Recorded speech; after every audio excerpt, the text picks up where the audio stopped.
Είμαι ο Έγκυτος Άγγελος. Η αγαπημένη μου στολή είναι η καμαριέρα.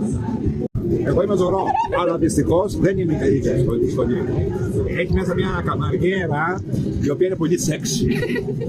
Αυτή ψηφίζει. Είμαι Άραβας One Piece και η καλύτερη στολή είναι Τάκαλος με διαφορά. Είμαι Καπυρίνα. Και ψηφίζω καλύτερη στολή τη Μαργαρίτα και το κόμμα του Ξενοδάψου. Και η αγαπημένη μου στολή σήμερα είναι της Μάρινας, που έχει διδεί αστυνομική. Είμαι η αγαπημένη μου στολή είναι η Πετσίνα. Εγώ κόμις Δράκουλας και εγκρίνω τη στολή του Μαυρογγελού. Είμαι η Βερατίνα και ψηφίζω την καλύτερη στολή την Καμαριέρα. Είμαι η Ποκαχόντας και ψηφίζω την καλύτερη στολή την Κατερίνα. Η Κατερίνα δεν έχω διαβατήριο εδώ στην Ελλάδα, αλλά η πιο καλή στολή είναι η καμαριέρα Τάκης.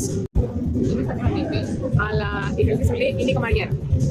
Είμαι η Μίτη και η καλύτερη στολή για μένα είναι η Κατερίνα. Είμαι η στολή Βιλέτα Σφουγγαρίστρα και ψηφίζω την καλύτερη στολή, τον Τάκη την Καμαριέρα. Είμαι Μαντάμ Φουφού και Άγγελο. Έχω παντός σοκολής και είναι ο Τάκης η στολή του καμαριέρα.